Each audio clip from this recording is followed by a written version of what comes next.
Hello అండి. Welcome back to our channel. So, DSC aspirants కోసం నేనైతే ఈ వీడియో చేయాలనుకుంటున్నాను.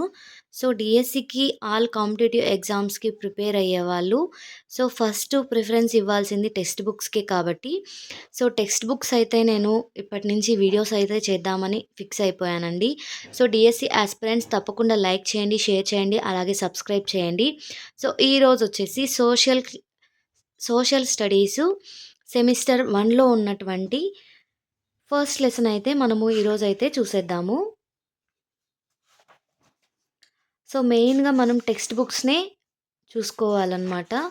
ఫస్ట్ లెసన్ వచ్చేసి ఇక్కడుంది చూడండి మనకు. సౌర కుటుంబంలో మన భూమి అనే లెసన్ అయితే మనము ఈరోజు వీడియోలో అయితే చూసేద్దాం. ఇదనమాట ఫస్ట్ లెసను. సౌర కుటుంబంలో మన భూమి. అభ్యసన ఫలితాలు విద్యార్థులు ఖగోళ వస్తువుల గురించి అవగాహన పొందుతారు. సౌర కుటుంబంలోని వివిధ అంశాల గురించి అవగాహన చేసుకుంటారు. నక్షత్రాలు, గ్రహాలు మరియు ఉపగ్రహాల మధ్య భేదాన్ని గుర్తిస్తారు. భూమి ఒక ప్రత్యేక ఖగోళ వస్తువు అని గ్రహించగలరు. ఈ విధంగా అయితే మనకు ఫస్ట్ సైడ్ హెడ్డింగ్స్ అయితే ఉన్నాయి. వీటి గురించి అయితే మనం తెలుసుకుంటాము అని చెప్పేసి ఇక్కడైతే ఇవ్వడం జరిగిందనమాట. ఇక్కడైతే ఖగోళ వస్తువులు అనున్నాయి. సూర్యుడు, గ్రహాలు, ఉపగ్రహాలు, గ్రహశకులాలు, ఉల్కలు, తోకచుక్కలు. మనకు బిట్‌గా గూడా ఇవ్వచ్చనమాట. ఖగోళ వస్తువులు ఆర్డర్ వైజ్ ఇవ్వండి అని చెప్పేసి కూడా ఇస్తారు. అప్పుడు ఇలా మనం ఆర్డర్ వైజ్ అనేది నేర్చుకోవాల్సి ఉంటుంది. తర్వాత భూమి, గ్రహాల కింద భూమి ఉంటది. ఉపగ్రహాల కింద చంద్రుడు, సౌర కుటుంబం, పాలపుంత, గెలాక్సీ, విశ్వం. వీటి గురించైతే ఈరోజు మనం ఈ వీడియోలో నేర్చుకోబోతున్నాం.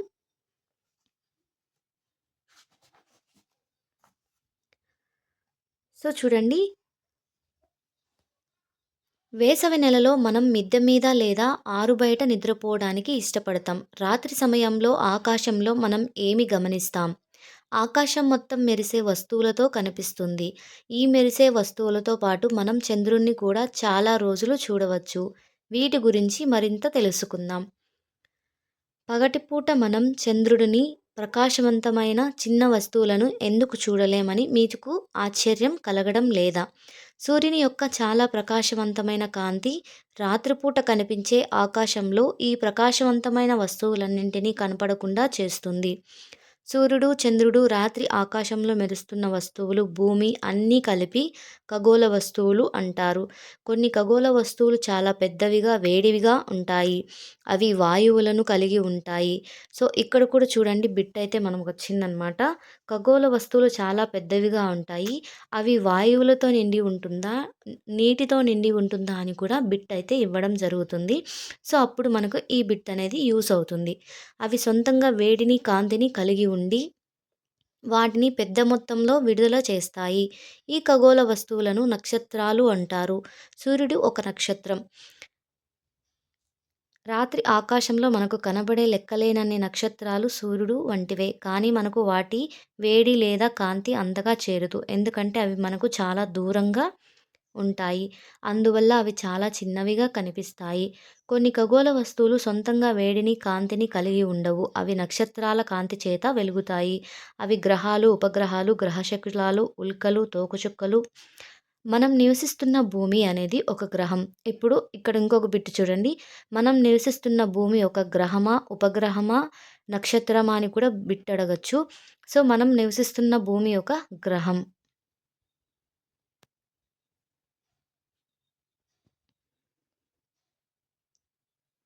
దూరం నుండి చూస్తే అది చంద్రుడిలా మెరుస్తున్నట్లు కనిపిస్తుంది. మనం ఆకాశంలో చూస్తే చంద్రుడు ఒక ఉపగ్రహం. ఇది మన భూమికి తోడుగా ఉండి దాని చుట్టూ తిరుగుతుంది. భూమి వలె సూర్యుడి నుండి వేడి, కాంతిని పొందే మరో 7 గ్రహాలు కూడా ఉన్నాయి. కొన్ని వాటిలో కొన్నిటికి ఉపగ్రహాలు కూడా ఉన్నాయి. సూర్యుడి చుట్టూ గ్రహాలన్నీ తిరుగుతాయి. ఆ గ్రహాల చుట్టూ కొన్ని ఉపగ్రహాలు కూడా తిరుగుతాయి అని చెప్పేసి చూస్తాం. ఇక్కడ మనం చేద్దాం అని చెప్పేసి ఇక్కడ ఇవైతే ఉన్నాయన్నమాట. ఇది ఎలా అని చెప్పేసి కూడా మనకు అంటే యాక్టివిటీ బేస్ పైన ఇవి చెయ్యొచ్చు అని చెప్పేసి ఇచ్చారు. మనకైతే ఇదైతే అవసరం లేదు. నెక్స్ట్ అయితే మనం లెసన్‌లోకి చూద్దాం. నక్షత్ర రాసులు. మీరు ఎప్పుడైనా వివిధ నక్షత్రాల సమూహాలతో ఏర్పడిన నమూనాలను గమనించారా? వాటిని నక్షత్ర రాసులు అంటారు. ఇక్కడ చూడండి ఈ పిక్‌లో ఒక నక్షత్రాల గుంపయితే ఉంది. వాటిని నక్షత్ర రాసులు అని అంటారు. అవి కనిపించే ఆకారాన్ని బట్టి వివిధ జంతువుల, వస్తువుల, జీవుల పేర్లు పెడతారు. అంటే ఇలాంటి నక్షత్ర రాసులకి కొన్ని కొన్ని పేర్లనేది పెడతారనమాట.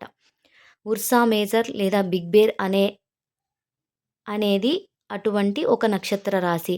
చాలా తేలికగా గుర్తించదగిన నక్షత్ర రాసుల్లో ఒకటి సప్తర్షి. ఇది 7 నక్షత్రాల సమూహం. మీకు తెలుసా అని ఇక్కడిచ్చారు చూడండి. ప్రాచీన కాలంలో ప్రజలు రాత్రి సమయంలో నక్షత్రాల సహాయంతో దిక్కులను గుర్తించేవారు. ఈ ఉత్తరార్ధగోళంలో ప్రజలు ఉత్తర నక్షత్రం సహాయంతో ఉత్తర దిక్కును గుర్తించేవారు. ఈ నక్షత్రం ఉత్తర దిక్కును సూచిస్తుంది. దీనినే ధ్రువ నక్షత్రం అని కూడా అంటారు. ఇది ఎల్లప్పుడూ ఆకాశంలో ఒకే స్థితిలో ఉంటుంది. సప్త సప్తర్షి సప్తర్షి నక్షత్ర రాశి ఉర్సా మేజర్ సహాయంతో ఈ ధ్రువ నక్షత్రాన్ని మనం గుర్తించవచ్చు. సో, ఇక్కడైతే బిట్ కూడా ఇవ్వచ్చండి. మనం ఏ నక్షత్ర రాశి సహాయంతో ధ్రువ నక్షత్రాన్ని గుర్తించవచ్చు అంటే సప్తర్షి నక్షత్ర రాశి సహాయంతో గుర్తించవచ్చు.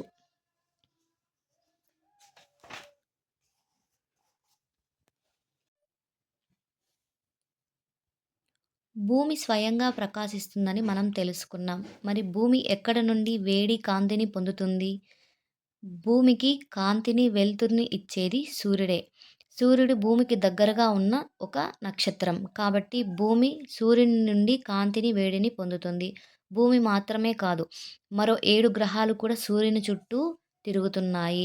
సూర్యుడు 8 గ్రహాలు, ఉపగ్రహాలు, గ్రహశకులాలు, ఉల్కలు అని పిలువబడే కొన్ని ఖగోళ వస్తువుల సౌర వ్యవస్థను ఏర్పరుస్తాయి. సూర్యుడు యజమానిగా ఉన్న దీనిని మనం సౌర కుటుంబం అంటాం. సో, భూమి మాత్రమే కాకుండా సూర్యుడి చుట్టూ ఇంకా 7 గ్రహాలు, మొత్తం 8 గ్రహాల చుట్టూ ఒక వ్యవస్థను ఏర్పాటు చేస్తదనమాట. దీనినే సౌర కుటుంబం అని పిలుస్తాము. సో, ఇప్పుడైతే సూర్యుడు గురించి తెలుసుకుందాం. సూర్యుడు సౌర కుటుంబం మధ్యలో ఉన్నాడు. ఇది చాలా పెద్దది మరియు వేడి వాయువులతో కూడి ఉంది. ఇది సౌర కుటుంబాన్ని ఒక క్రమంలో బంధించి ఉంచగలిగితే అయస్కాంత శక్తిని, అంటే తన వైపు లాగగల శక్తి అది అందిస్తుంది. సౌర కుటుంబంలో ప్రతి సభ్యుడు సూర్యుని చుట్టూ తిరుగుతాడు. సౌర కుటుంబానికి అవసరమైన వేడి, కాంతిని సూర్యుడు అందిస్తాడు. సూర్యుని ఉపరితలంపై దాదాపు 6000 సెల్సియస్ ఉష్ణోగ్రత ఉంటుంది. సో, ఇదైతే బిట్ కూడా వస్తుంది ఫ్రెండ్స్. టెట్‌కి కానీ, డీఎస్‌కి కానీ అడగొచ్చు. సూర్యుని ఉపరితలంపై దాదాపు ఎన్ని వేల డిగ్రీల సెల్సియస్ ఉష్ణోగ్రత ఉంటుంది అని చెప్పేసి అడగొచ్చు. సో, దానికి ఆన్సర్ 6000 డిగ్రీల సెల్సియస్ ఉష్ణోగ్రత ఉంటుంది. కానీ ఆ విపరీతమైన వేడి మనకు అంతగా అనిపించదు. ఎందుకంటే అది మనకు దూరంగా ఉంటుంది. భూమి నుండి సూర్యుడు సుమారు 15,000 కోట్ల కిలోమీటర్ల దూరంలో ఉన్నాడు. సో, చూడండి ఇక్కడ 15,00,00,000 కిలోమీటర్ల దూరంలో ఉన్నాడు. ఇది కూడా బిట్ అయితే రావడం జరుగుతుంది. ఇక్కడ చూడండి, మీకు తెలుసా అని చెప్పేసి ఇచ్చారు. సూర్యుడు ఎంత పెద్దది? సూర్యుడిలో మొత్తం 13,00,000 భూములు ఇమిడిపోగలవు అని చెప్పేసి ఇచ్చారు. సో, ఇది కూడా రావచ్చనమాట. ఎన్ని లక్షల భూములు ఇమిడిపోగలవు అంటే 13,00,000 భూములు ఇమిడిపోగలవు. ఇక్కడ ఆలోచించండి, స్పందించండి. ప్రాచీన కాలం నుండి ప్రజలు సూర్యుడిని దేవునిగా భావించి పూజిస్తున్నారు. కారణాలు తెలపండి. ఇవైతే మనం స్కూల్లో పిల్లలకైతే చెప్పొచ్చి వాళ్ళ దగ్గర ఆన్సర్స్ అయితే తీసుకోవచ్చనమాట. నెక్స్ట్ గ్రహాలు. మన సౌర కుటుంబంలో 8 గ్రహాలు ఉన్నాయి. సూర్యుని నుండి వాటిని దూరాన్ని బట్టి గ్రహాల క్రమం బుధుడు, శుక్రుడు, భూమి, అంగారకుడు, బృహస్పతి, గురుడు. బృహస్పతినే గురుడు అని కూడా అంటారు. శని, ఇంద్రుడు, వరుణుడు. ఇలా వరుసగా వరుస క్రమం కూడా అడగొచ్చనమాట. ఇవైతే మనకు నేర్చుకోవాల్సి ఉంటుంది. సౌర కుటుంబంలోని 8 గ్రహాలు సూర్యుని చుట్టూ స్థిర మార్గంలో తిరుగుతాయి. ఈ మార్గాలు పొడవుగా ఉంటాయి. వాటి కక్షలు అంటారు. సో, ఈ స్ ఈ బు ఈ సూర్యుని చుట్టూ మార్గాల్లో ఈ గ్రహాలనేటివి తిరుగుతూ ఉంటాయి కదా! ఈ మార్గాల పొడవుల్ని కక్షలు అని అంటారనమాట. సూర్యుడికి దగ్గరగా ఉన్న 4 గ్రహాలను అంతరగ్రహాలు అని. సో, చూడండి 1, 2, 3, 4 ఈ 4 గ్రహాలనే మనకు అంతరగ్రహాలు అంటారు. తర్వాత ఉన్నటువంటి గ్రహాలను బాహ్య గ్రహాలు అని అంటారు. సో, అంతర్గ్రహాలు వచ్చేసి బుధుడు, శుక్రుడు, భూమి, అంగారకుడు. ఈ అంతర్గ్రహాలు చిన్నవిగా ఉండి రాళ్ళతో కూడి ఉంటాయి. సో, అంతర్గ్రహాలైతే చిన్నవిగా ఉండి రాళ్ళతో కూడి ఉంటాయి. చివరి 4 గ్రహాలను బాహ్య గ్రహాలు అంటారు. అవి బృహస్పతి, శని, ఇంద్రుడు, వరుణుడు. అవి పెద్దవిగా ఉండి వాయువులతో, ద్రవాలతో కూడి ఉంటాయి. సూర్యుని దగ్గరగా ఉన్న గ్రహం బుధుడు. శుక్రునికి, భూమికి కవల గ్రహం ఎర్త్ ట్విన్‌గా పరిగణిస్తారు. శుక్రుడిని భూమికి కవల గ్రహం ఎర్త్ ట్విన్‌గా పరిగణిస్తారు. ఎందుకంటే దాని పరిమాణం, ఆకారం భూమిని చాలా వరకు పోలి ఉంటుంది. గ్రహాలలో పెద్దది బృహస్పతి, చిన్నది బుధుడు. సూర్యుని నుండి ఇంగ్లీష్ గ్రహాల పేర్లు కూడా వరుస క్రమంలో గుర్తుపెనుటకు ఇది కోడ్ అనమాట. My very educated mother just served us noodles అని చెప్పేసి ఇది మనం ఈ గ్రహాలను గుర్తుపెట్టుకోవడానికి కోడ్ అనమాట. సో, ఇక్కడైతే చూడండి మనకు గ్రహాలైతే 1 బై 1 మనకు 8 గ్రహాలు అనేది ఇవ్వడం జరిగింది. ఇక్కడ మధ్యలో సూర్యుడైతే ఉంటాడు. సూర్యుడి తర్వాత బుధుడు, శుక్రుడు, భూమి, అంగారకుడు, బృహస్పతి, శని, ఇంద్రుడు, వరుణుడు. ఇలా ఉన్నాయన్నమాట. సో, ఇక్కడైతే 1, 2, 3 ఇక్కడైతే ఇచ్చేశారు. ఇక్కడ ఇచ్చేశారు. ఇది నేను మీకైతే డీప్‌గా అయితే చూపిస్తున్నాను. ఒకసారి మీరు డీప్‌గా వీడియో అనేది పాజ్ చేసి, చూసి నేర్చుకోగలరు.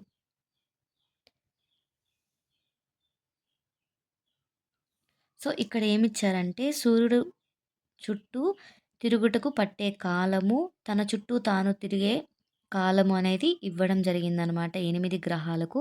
ఒకసారి మీరు వీడియో పాజ్ చేసి ఇది ఎక్కడైనా మీరు నోట్ చేసుకోండి. ఎందుకంటే గుర్తుండదు. సో, చాలా బావుంటుంది. అలాగన ప్రిపేర్ చేసుకున్నట్లయితే. అలాగే ఇక్కడ తన చుట్టూ తాను తిరగటానికి పట్టే కాలము, సూర్యుని చుట్టూ తిరిగే కాలము, అలాగే కొన్ని కొన్ని వాటికి ఉపగ్రహాల సంఖ్య అనేది ఇవ్వడం జరిగింది. సో, ఇవి కూడా ఇక్కడ మెన్షన్ చేశారు. సో, చూసి తీసుకోండి. ఇక్కడ చూడండి అన్వేషించండి అని ఇచ్చారు. 2006వ సంవత్సరం వరకు ఉన్న మన సౌర కుటుంబంలో 9 గ్రహాలు ఉండేవి. కానీ ప్రస్తుతం 8 గ్రహాలు మాత్రమే ఉన్నాయి. 9వ గ్రహం ఏమిటి? అది ఏమైంది? మీ టీచర్ సహాయంతో తెలుసుకోండి. సో, మనకు ముందు ప్లూటో అనేది ఉందన్నమాట. అది 2006వ సంవత్సరంలో పిచ్చి గ్రహంగా గుర్తించి అది దానిని తీసేశారు. కింది చిత్రాన్ని పరిశీలించి గ్రహాలకు అనుగుణంగా ఇవ్వబడిన పెట్టెలో వాటి పేర్లు రాయండి. ఇలాంటివి మీరు బుక్స్ తీసుకొని ఉంటే గనక సో, ఇలాంటివి మనకు 8 గ్రహాలు ఉన్నాయి కదా! ఈ విధంగా మీరైతే ప్రిపేర్ చేయండి. నెక్స్ట్ భూమి గురించి తెలుసుకుందాం. మనం నివసిస్తున్న భూమి సూర్యుని నుండి మూడవ గ్రహం. పరిమాణంలో ఇది 5వ పెద్ద గ్రహం. ఇది ధృవాల వద్ద కొద్దిగా సమతలంగా ఉండి మధ్యలో ఉబ్బెత్తుగా ఉంటుంది. అందుకే దాని ఆకారాన్ని జియోయిడ్‌గా అభివర్ణించారు. జియోయిడ్ అనగా భూమి లాంటి ఆకారం. భూమి యొక్క ఏకైక సహజ ఉపగ్రహం చంద్రుడు. బాహ్య అంతరిక్షం నుండి భూమి నీలం రంగులో కనిపిస్తుంది. ఎందుకంటే దాని 2 వంతుల ఉపరితలం నీటితో కప్పబడి ఉంటుంది. కాబట్టి దీనిని నీలి గ్రహం అంటారు. అంటే భూమిని నీలి గ్రహం అని కూడా అంటారు. ఆలోచించండి, స్పందించండి. జంతువులు, మొక్కలు పెరగటానికి, జీవించడానికి ఏమి అవసరం? సో, ఏమి అవసరం? గాలి, నీరు ఇవన్నీ అవసరం కదా! ఇవి పిల్లల దగ్గర చెప్పించడానికి సో, ఇలా అయితే ఇవ్వడం జరిగింది. జీవులు జీవించడానికి అత్యంత అనుకూలమైన గ్రహం భూమి. ఇది 4 ప్రధాన ఆవరణాలను కలిగి ఉంటుంది. శిలావరణం, జలావరణం, వాతావరణం, జీవావరణం కలిగి ఉంది. మొదటి 3 ఆవరణాలతో పాటు తగిన వాతావరణం కలిసి భూమిపై జీవులు జీవించడానికి సాధ్యం చేస్తాయి. దీనినే జీవావరణం అని పిలుస్తారు. ఇప్పుడు ఒక్కొక్క ఆవరణం గురించి తెలుసుకుందాం. కాంతి సెకనుకు 3,00,000 కిలోమీటర్ల వేగంతో ప్రయాణిస్తుంది. సో, ఇలా కూడా బిట్ అడగొచ్చు. కాంతి సెకనుకు ఎన్ని కిలోమీటర్ల వేగంతో ప్రయాణిస్తుందంటే 3,00,000 కిలోమీటర్ల వేగంతో ప్రయాణిస్తుంది. ఈ వేగంతో ప్రయాణించినప్పటికీ సూర్యుని కాంతి భూమిని చేరుకోవడానికి 8 నిమిషాలు పడుతుంది. ఇది కూడా అడగొచ్చు ఫ్రెండ్స్. టెట్‌కి గాని, డీఎస్‌కి గాని వివిధ ఏదైనా కాంపిటీటివ్ ఎగ్జామ్స్ కానీ ఇది కూడా అడగొచ్చు. సూర్యుడు సూర్యుని కాంతి భూమిని చేరుకోవడానికి ఎన్ని నిమిషాలు పడుతుంది అంటే 8 నిమిషాలు పడుతుంది. సో, శిలావరణం దీనిలో లిథోస్పియర్ అని అంటారు. శిలావరణం అనగా మనం నివసించే భూమి. ఇది రాళ్ళు, నేలతో కూడిన భూమి యొక్క ఘన బాహ్య పొర. జలావరణం భూమిపై గల జల భాగాలైన మహాసముద్రాలు, సముద్రాలు, నదులు, సరస్సులు, పర్వతాలపై గల మంచు పొరలు, చెరువులు మొదలైన వాటినన్నింటినీ కలిపి జలావరణంగా పిలువబడుతుంది. వాతావరణం భూమి చుట్టూ విస్తరించి ఉన్న గాలి పొరను వాతావరణం అంటారు. వాతావరణంలో వివిధ రకాలైన వాయువులు ఉంటాయి. వీటిలో ప్రధానంగా వాయువులు నత్రజని 78% మరియు ఆక్సిజన్ 21%, ఇతర వాయువులైన carbon dioxide 0.03%, hydrogen, helium, argon వివిధ వాయువులు 0.09%, మొత్తం 100%గా ఉంది. ఓజోన్ తక్కువగా మొత్తంలో ఉంటాయి. ఓజోన్ అనేది తక్కువ మొత్తంలో ఉంటుందన్నమాట. జీవావరణం భూమిపైన, నీటిలో, గాలిలో ఉండే అన్ని రకాల జీవులను కలిపి జీవావరణం అని పిలుస్తారు. ఇది మొక్కలు, జంతువులు, బ్యాక్టీరియా, ఇతర సూక్ష్మజీవులను కలిసి ఉంటుంది. ఈ ఆవరణాల గురించి పై తరగతుల్లో మరింతగా నేర్చుకుందాం. ఇక్కడ చూడండి, ఆలోచించండి, స్పందించండి. ఇదైతే మీకు స్కూల్లో పిల్లలకి ఉపయోగపడుతుంది. మన భూమి సౌర కుటుంబంలో ఒక ప్రత్యేకమైన గ్రహం అని మీకు ఎప్పుడైనా మీరు ఎలా చెప్పగలరు అని చెప్పేసి అడిగారు. సో, ఉపగ్రహాలు.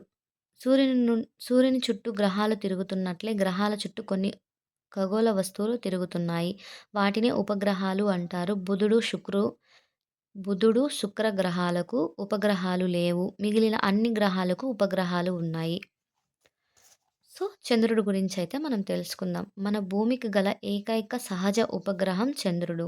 దీని వ్యాసం భూమి యొక్క వ్యాసంలో 4వ వంతు మాత్రమే ఉంటుంది. ఇది ఇతర ఖగోళ వస్తువుల కంటే మన గ్రహానికి దగ్గరగా ఉండడం వల్ల చాలా పెద్దదిగా కనిపిస్తుంది. చంద్రుడు భూమి నుండి 33,84,000 కిలోమీటర్ల దూరంలో ఉన్నాడు. ఇప్పుడు మీరు సూర్యుని నుండి మరియు చంద్రుని నుండి భూమి యొక్క దూరాన్ని పోల్చవచ్చు. చంద్రుడు భూమి చుట్టూ ఒకసారి తిరగరావడానికి 27 రోజులు పడుతుంది. అలాగే తన చుట్టూ తాను తిరగడానికి సరిగ్గా అదే సమయం పడుతుంది. అంటే భూమి తన చుట్టూ తాను తిరుగుతూ సూర్యుని చుట్టూ తిరగడానికి కూడా మనకు 27 రోజులు మాత్రమే పడుతుంది. ఫలితంగా చంద్రుడి యొక్క ఒక వైపు మాత్రమే భూమికి మనకు కనిపిస్తుంది. చంద్రుడిపై జీవులు జీవించడానికి అనుకూలమైన పరిస్థితులు లేవు. దాని ఉపరితలం పర్వతాలు, మైదానాలు మరియు గుంతలను కలిపి ఉంటుంది. చంద్రుడు ఉపరితలంపై అవి నీడలను కలుగచేస్తాయి. చంద్రుని ఉపరితలంపై అడుగుపెట్టిన మొట్టమొదటి వ్యక్తి అమెరికాకు చెందిన నీల్ ఆర్మ్‌స్ట్రాంగ్. ఇతను 21 జూలై 1969న చంద్రునిపై అడుగుపెట్టడం జరిగింది. సో, ఇదైతే నాకు టెట్‌కొచ్చింది ఫ్రెండ్స్. సో, ఇదైతే మీరు కొంచెం కేర్‌ఫుల్‌గా నేర్చుకోండి. ఇక్కడ అన్వేషించండి అనుంది. అంతరిక్షంలోకి వెళ్ళిన మొదటి భారతీయ వ్యోమగామి ఎవరు అంటే రాకేష్ శర్మ. మీరు చంద్రయాన్-1, చంద్రయాన్-2 గురించి విన్నారా? వాటి గురించి తెలుసుకోవడానికి ప్రయత్నించండి. తరగతిలో చర్చించండి. మానవ నిర్మిత ఉపగ్రహం. ఇది కృత్రిమమైనది. విశ్వం, భూమి గురించి సమాచారం సేకరించడానికి లేదా సమాచార ప్రసారం కొరకు శాస్త్రవేత్తలు దీనిని రూపొందించారు. ఇది రాకెట్ ద్వారా తీసుకువెళ్ళబడిన భూమి మరియు ఇతర సౌర వస్తువుల చుట్టూ కక్షలో ఉంచబడుతుంది. అంతరిక్షంలో ఉన్న కొన్ని భారతీయ ఉపగ్రహాలు ఇన్‌సాట్, ఐఆర్ఎస్, ఎడ్యుసాట్ మొదలైనవి మానవ నిర్మిత ఉపగ్రహాలుగా చెప్పవచ్చు. సో, నెక్స్ట్ లెసన్ వచ్చేసి నెక్స్ట్ వీడియోలో పెడతాను ఫ్రెండ్స్. ఈ వీడియో కనుక మీకు నచ్చినట్లయితే డెఫినెట్‌గా లైక్ చేయండి, షేర్ చేయండి. అలాగే సబ్స్క్రైబ్ చేసుకోండి ఫ్రెండ్స్. Thank you.